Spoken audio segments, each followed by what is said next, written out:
Good evening, Professor Menon, and good evening, class. My name is Joshua Velasquez, and I'm here to talk to you about using Wi-Fi and AI to build human activity recognition systems. Here's my overview. First, I'm going to talk to you about what motivated me to pick this topic. Then I'm going to go over the specific technological advancements, what problems first arose with this technology, and how we navigated around them. And finally, the utility of this technology, where we are most likely to see this arise. So my motivation. So for a very long time, I've been interested in discovering the different ways our government, hackers, data collection agencies, and more have been able to spy on the public through our ever-connected technological devices. Unless you are in the hidden deep rural farmland of the United States, it's likely you have waves being reflected off you constantly.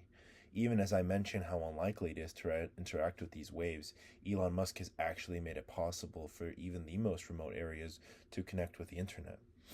This technological revolution was a global phenomenon where we are more connected and depend on each other for our specific talents than ever before.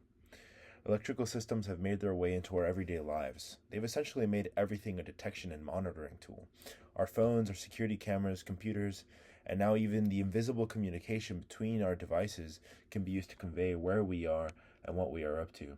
This is what interested me a lot, the potential to abuse these methods. Where we invest our resources, however, depends on the future prospect of success, and when it comes to seeing through walls, I believe this is very worthwhile.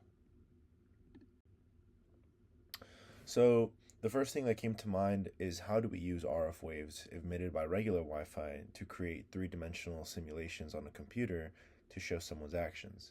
It is quite a complicated endeavor because of a couple of things. The first is obvious. How are you going to make sense of signals bouncing all over the place?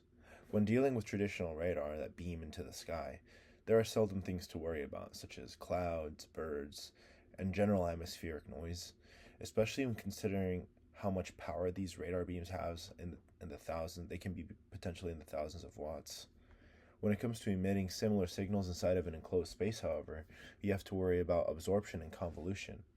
Absorption because of the fact humans absorb RF to a degree, and convolution because of the countless ways these waves are bouncing around, reflecting with one another and other objects in the room. There is actually quite a clever technique that the algorithm uses when trying to build a realistic human model with three-dimensional accuracy over where the limbs are. Because each moment in time, only a small part of the body is actually being reflected back, the model transforms the receiving signals into functions of three-dimensional spatial locations, which essentially turns this data four-dimensional. Each sequence of data is quickly compiled to boil down to what Dina Katabi and her colleagues call RF frame. Building an AI model that sorts through all of this information is incredibly complicated. Here is a picture I pulled from through wall human mesh recovery using radio signals and by Dina Katabi and her colleagues at MIT.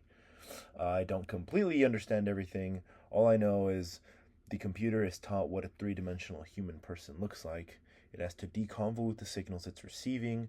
There is a predictive element as well, where the AI isn't given all of the information, but actually makes a decision of the most reasonable location of limbs, and it shows the results on a computer. I was just reading some of the failed experiments where if you were standing too close to the person next to you, or you were in positions that weren't completely that weren't as common as others, the computer actually had a lot of trouble making sense of those frames and couldn't properly display them as a three-dimensional simulation. So very simple stuff, really.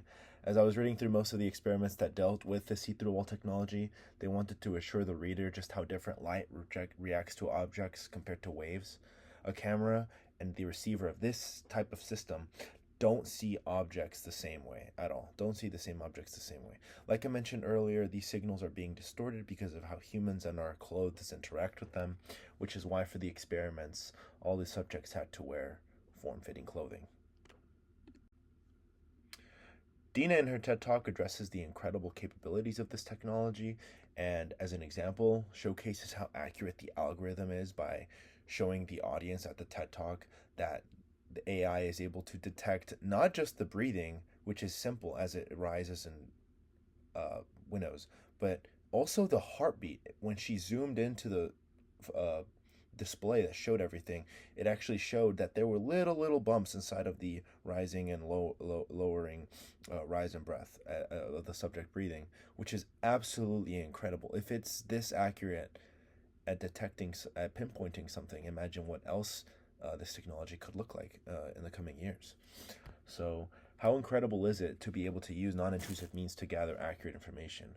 On a practical level, these applications in the health center are pretty amazing. If this technology were to develop further, having sensors in your house that can show healthcare providers what the habits of certain patients are, with the consent, of course, are amazing. With the elderly, their quality of life can improve as their caretakers would have the means of knowing if there has been an accident or something about a certain part of their life isn't adding up. This also closely ties with military applications, allowing our generals to make better informed decisions and build better strategies around the soldiers who are the most vulnerable, who are the people with boots on the ground at the front lines. We've seen how drone technology has changed the game in Ukraine, and with more development of this technology, I can see low gear, high movement operators using it to stay safe and ready. I haven't even mentioned exploring how this technology could also help discover improvised explosive devices or IEDs in the future. In conclusion, I've talked about what motivated me to start exploring using Wi Fi to build human activity recognition systems, the recent advancements in this technology and how it functions, as well as future prospective utilities and functions. This concludes my presentation. Thank you very much.